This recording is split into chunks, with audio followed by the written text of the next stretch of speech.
Tim mereka juga sangat amat cepat dan aku yakin tim lain kalau walaupun mereka tuh melawan tim lain, mungkin tim lain juga akan seperti tim aku gitu, dimana cukup dibantai lah kasarnya.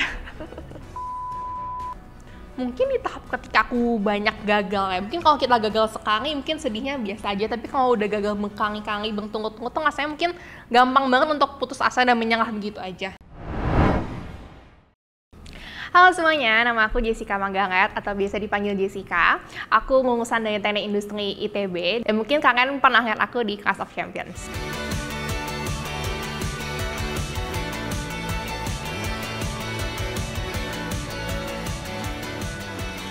Dan dari ITB, kamu masuk ke Clash of Champion. Nah, itu gimana sih prosesnya? Kamu bisa cerita karena mungkin itu satu skripsi juga kan kamu gabung ya. Boleh ceritain mungkin awal kamu bisa masuk ke COC. Ya, jadi waktu itu di tengah-tengah kesibukan skripsi dan magang, ada Kak Iman Usman, yaitu COO-nya Dayang Wanggungu yang approach aku, mengundang bahwa akan ada acara kompetisi seperti ini, yang isinya itu adalah mahasiswa berprestasi di Indonesia gitu. Beliau nanya, kira-kira kamu tertarik gak nih untuk ikutan? Nah, akhirnya kan aku bilang aku tertarik, karena aku mikir awalnya, ya sepertinya seru gitu ya ikut kompetisi seperti ini, karena kan agak beda dari lomba-lomba yang aku ikuti sebelumnya yang mungkin lebih serius ngerjain soal ataupun presentasi gitu ya. Ini sesuatu yang baru, game show, kayaknya menarik. Jadi aku mikir di tengah-tengah kesibukan aku kayaknya worth it nih untuk ngambil kesempatan ini gitu. Karena aku udah mau lulus juga. Kesempatan ini mungkin gak akan datang lagi gitu karena aku udah lulus. Jadi aku waktu itu bilang oke, aku tertarik, dan akhirnya aku ikut ada tes seleksinya juga. Jadi kayak ngerjain soal.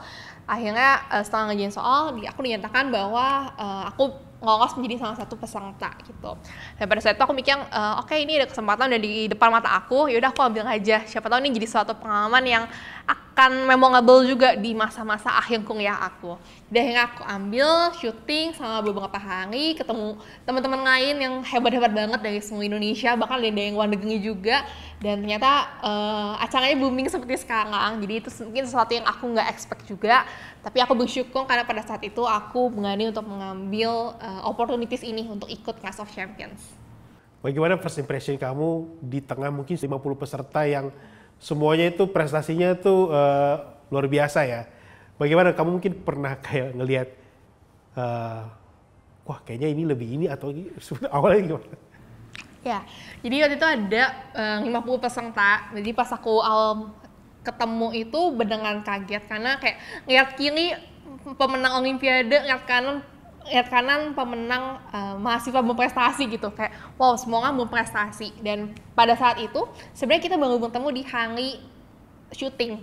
Jadi sebelumnya itu kita nggak tahu sama sekali siapa yang akan menjadi saingan kita. Bahkan aku nggak tahu teman-temanku dari ITB siapa aja yang ikutan gitu. Jadi kita beneran clueless, nggak tahu apa-apa. Tiba-tiba datang ketemu manusia-manusia hebat ini gitu. Awalnya tuh mungkin agak mikir juga, bisa nggak ya aku berkompetisi sama mereka? Bisa nggak ya aku at least nggak harus juara satu, tapi tetap bisa melakukan kemampuan terbaik aku, bisa menunjukkan kemampuan aku di acara ini gitu.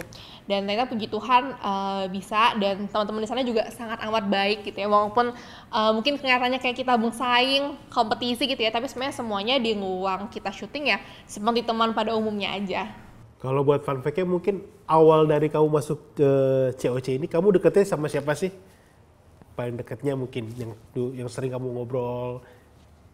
Ya jadi waktu syuting tuh mungkin aku deketnya sesama yang ITB sih, karena mungkin ada beberapa yang aku udah kenal gitu. Dan ketika syuting itu kan sebenarnya waktunya sangat padat ya, jadi sebenarnya belum sempet ngobrol banyak. Kamu sempat dieliminasi di babak episode 4. Liptang Item War. Ya.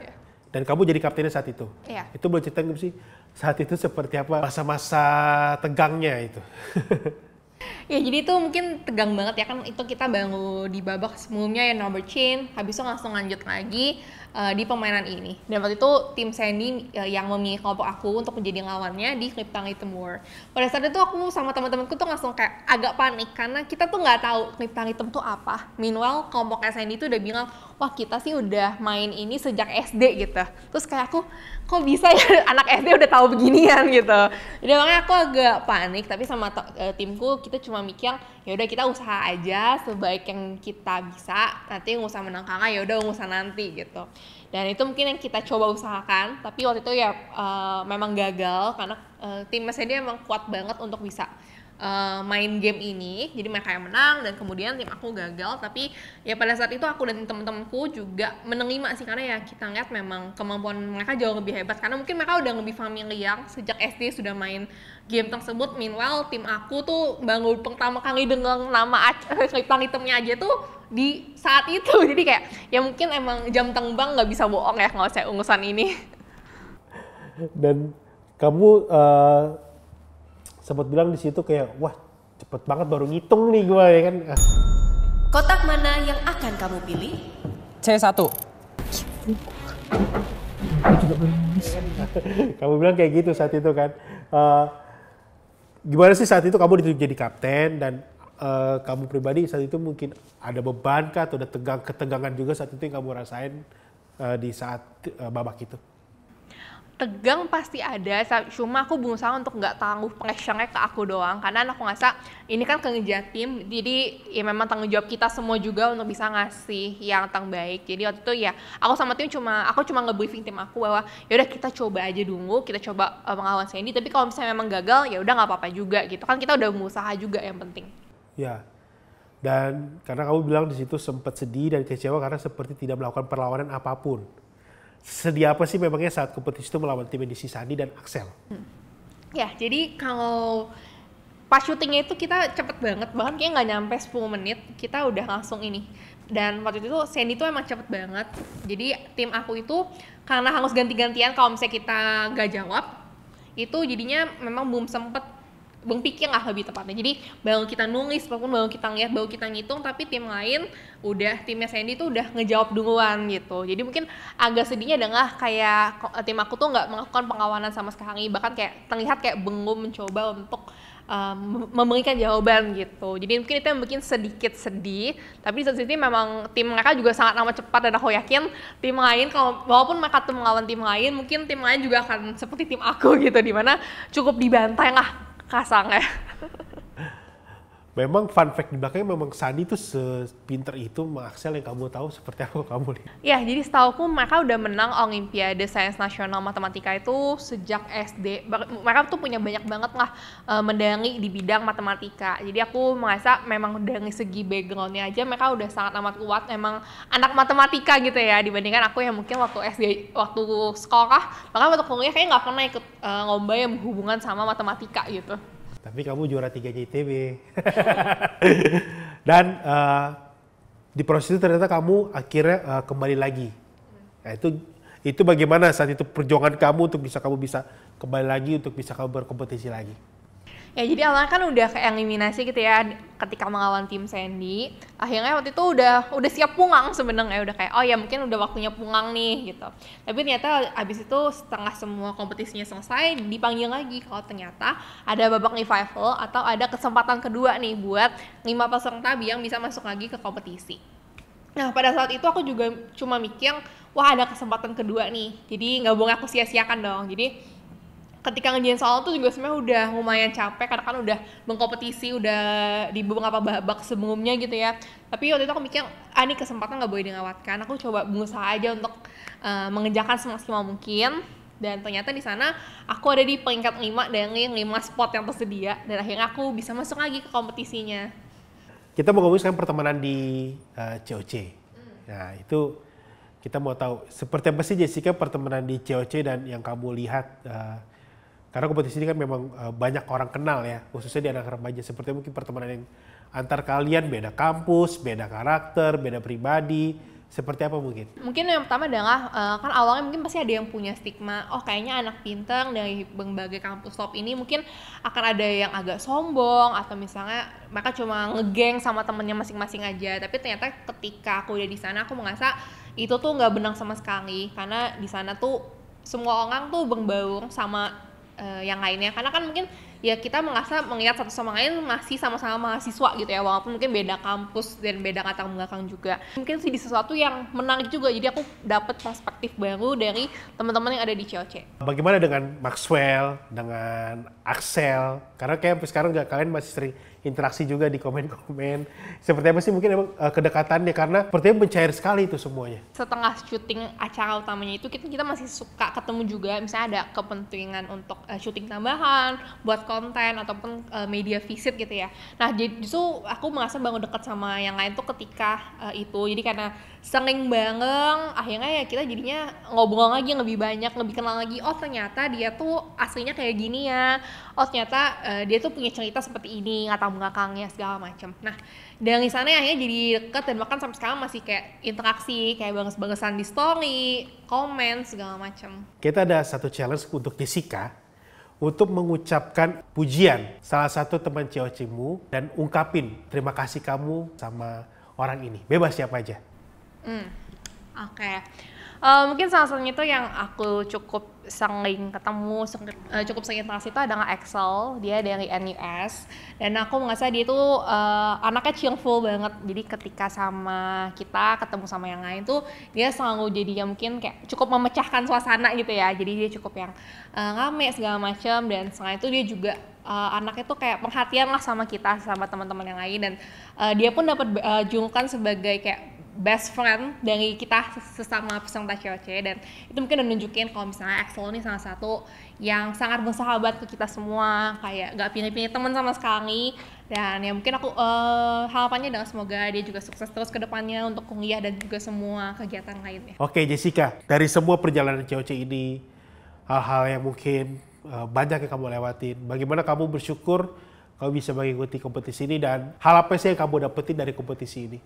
Ya, aku bersyukur banget dapat kesempatan untuk ikut kompetisi ini, karena awalnya kan mikirnya ya udah ini kompetisi yang menarik aja, aku pengen coba gitu ya. Tapi ternyata booming banget, bisa bilang viral di berbagai sosial media, jadi omongan banyak orang. Dan aku pun sampai sekarang tuh masih sering dapat orang yang ngechat aku kalau misalnya mereka merasa terinspirasi dengan COC. Apa sih yang mau kamu encourage ke mungkin anak remaja yang saat ini mungkin lagi titik down? Apa sih mau kamu sharing ke mereka, mungkin yang kamu juga mungkin pernah mengalami titik down, bisa kamu sharing supaya mereka juga bisa bangkit juga. Pesanku buat teman-teman semuanya adalah coba untuk selalu berusaha yang terbaik dan juga menikmati semua prosesnya. Karena aku rasa semua orang pasti punya prosesnya masing-masing, ada yang mungkin prosesnya mudah, ada yang mungkin lebih sulit, tapi coba dijalanin dengan sebaik mungkin aja. Aku rasa seperti yang aku bilang tadi, bahwa tugas kita sebagai manusia itu adalah berusaha gitu. Jadi kita coba berusaha yang terbaik. Kalau misalnya kita mau dapat nilai bagus ya kita belajar. Kalau misalnya kita mau mengembangkan bakat di bidang tertentu juga coba kita latihan terus gitu ya. Dan dari sana hopefully semua yang teman-teman inginkan tuh bisa tercapai. Dan ketika lagi merasa sedih, lagi merasa gagal segala macam, aku ngerasa yang terpenting adalah nikmati dulu atau kayak enjoy rasa sedihnya itu, dijalanin dulu aja. Tapi abis itu ingat lagi apa mimpi kamu, dan kamu rasanya sayang banget nih kalau misalnya tidak mencapai mimpi itu karena kamu menyerah karena satu kejadian aja. Jadi kalau misalnya gagal, coba bangkit lagi sampai kamu bisa mencapai apa yang kamu inginkan ke depannya. Ya Jessica, kita sekarang berbicara tentang bagaimana kamu merasakan penyertaan Tuhan di dalam setiap proses hidup kamu. Dari kamu sekolah, masuk ITB, dan kamu juga berhasil untuk salah satu peserta Clash of Champion yang sangat menginspirasi. Seperti apa sih kamu melihat penyertaan Tuhan di dalam setiap yang kamu dapat?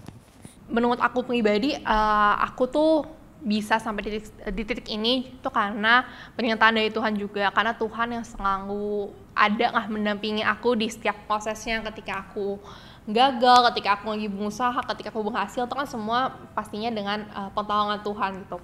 Aku yakin ketika aku bisa mendapatkan hal yang baik, itu pasti karena Tuhan menolong aku juga.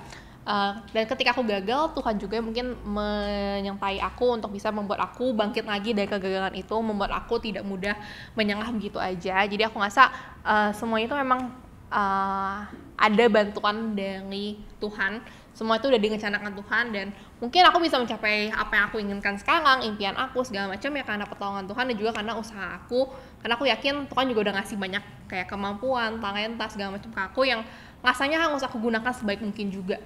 Pertolongan Tuhan apa yang Jessica rasakan yang di dalam hidup yang mungkin sampai saat ini Jessica ingat, oh ini karena Tuhan yang nolong? Mungkin di tahap ketika aku banyak gagal ya, mungkin kalau kita gagal sekali mungkin sedihnya biasa aja, tapi kalau udah gagal berkali-kali, bertunggu-tunggu tuh rasanya mungkin gampang banget untuk putus asa dan menyerah begitu aja. Tapi aku waktu itu selalu percaya bahwa Tuhan yang bisa membantu aku untuk mengangkat aku dari ngasa atau titik terendah aku, yang akhirnya bisa membuat aku akhirnya bangkit lagi, mau berusaha lagi, mau berjuang agar impian aku itu bisa tercapai. Apakah kamu di saat kamu mungkin tadi banyak mengalami proses yang gak mudah, apa yang kamu biasa doa kepada Tuhan? Aku selalu bersyukur dengan apapun yang terjadi, baik itu baik ataupun buruk, karena aku ngerasa ya semua itu pasti ada maknanya lah gitu, ya, mau itu baik ataupun buruk. Dan aku juga selalu berdoa bahwa ke Tuhan bahwa tolong beri aku yang terbaik. Mungkin nggak semua rencana aku tuh adalah rencana Tuhan, rencana yang terbaik dari Tuhan juga. Jadi aku percaya pokoknya aku berusaha dan aku minta ke Tuhan kasih yang terbaik aja buat aku gitu. Maupun itu sesuai rencana aku ataupun tidak, itu urusan lain. Karena ya setelah aku menjalani sekarang, sudah menjalani banyak proses lah di dalam hidup ini gitu ya. Aku merasa ya udah ternyata rencana Tuhan memang yang terbaik gitu. Ketika aku gagal di suatu saat, ternyata di depan ada yang lebih baik lagi. Nah aku percaya itu karena bagi Tuhan itu mungkin yang terbaik buat aku untuk aku dapatkan pada saat itu. Apa sih arti Tuhan Yesus di dalam setiap proses Jessica yang ada hadir menolong Jessica sampai saat ini? Tuhan Yesus tuh jadi salah satu sumber kekuatan aku gitu ya, untuk bisa terus berjuang, untuk bisa melewati berbagai proses yang ada gitu. Karena aku merasa ya dia selalu ada di sisi aku untuk bisa ya ngasih pertolongan buat aku. Untuk yang mungkin ngasih kekuatan dalam aku biar aku tuh bisa terus berjuang, yang selalu melindungi aku juga dalam apapun yang aku lakukan. Ya, dan semua karena kebaikan Tuhan juga ya. Dan apa ayat Alkitab yang selalu memberi kekuatan untuk Jessica dalam kegiatan Jessica, yang memberikan Jessica selalu semangat baru, kekuatan baru? Salah satu itu adalah Markus 11 ayat 24 yang intinya itu adalah yang aku interpretasikan bahwa rencana Tuhan tuh selalu yang terbaik. Jadi aku selalu percaya aja sama rencana Tuhan, selalu percaya bahwa Tuhan tuh udah mempersiapkan sesuatu sesuai yang kita butuhkan, sesuai dengan yang bagi dia tuh terbaik buat kita juga. Jadi ketika aku percaya itu yang mungkin bikin aku selalu punya semangat untuk berjuang. Jadi apapun yang aku jalanin aku percaya itu akan sesuai nggak dengan apa yang Tuhan kehendaki buat aku. Dan dari sana aku percaya aja kalau misalnya rencana kita sebagai manusia itu belum tentu selalu yang terbaik buat kita.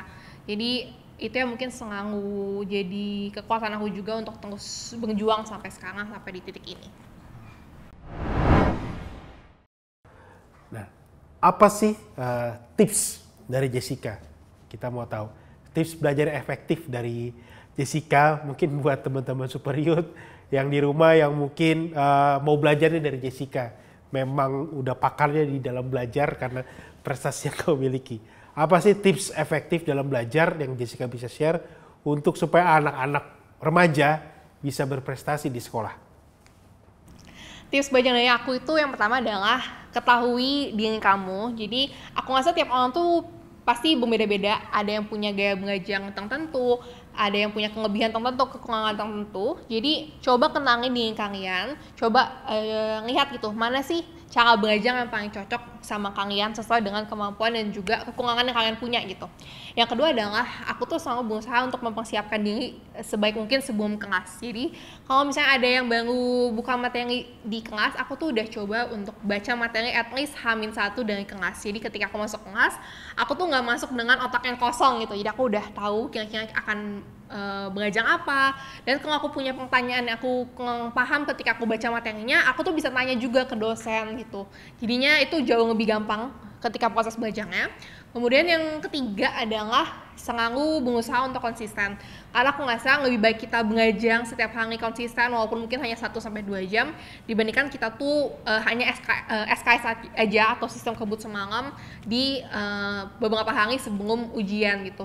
Karena menurutku konsistensi inilah yang bisa bikin kita tuh berhasil untuk bisa dapat nilai yang baik dan punya prestasi akademik juga. Kemudian yang terakhir kalau dari aku adalah banyak juga untuk latihan soal gitu ya. Ini mungkin berlaku untuk teman-teman yang mengajarnya di bidang IPA ataupun bidang yang lebih eksak gitu ya. Kalau misalnya ada kesempatan untuk latihan soal, itu digunakan juga sebaik mungkin karena baik lagi kita harus tahu materi, harus paham teorinya, tapi di satu sisi kita juga harus bisa mempraktikkan teori tersebut di dalam kasus-kasus ataupun soal yang ada di dunia nyata ataupun di soal ujian nantinya. Hai, aku Jessica. Sama seperti kalian yang pernah merasa overthinking, gak percaya diri, cemas, ataupun khawatir akan masa depan, aku juga mengalami proses yang sulit dan tidak mudah. Nah, aku pengen ngajak kamu buat punya support system yang mau ada untuk kamu. Jadi, kalau kamu punya masalah, jangan dipendam sendirian, dan kamu bisa langsung curhat dan juga menghubungi nomor-nomor yang ada di bawah ini, karena ada program Super Youth dan layanan konseling CBN yang mau jadi sahabat untuk kamu.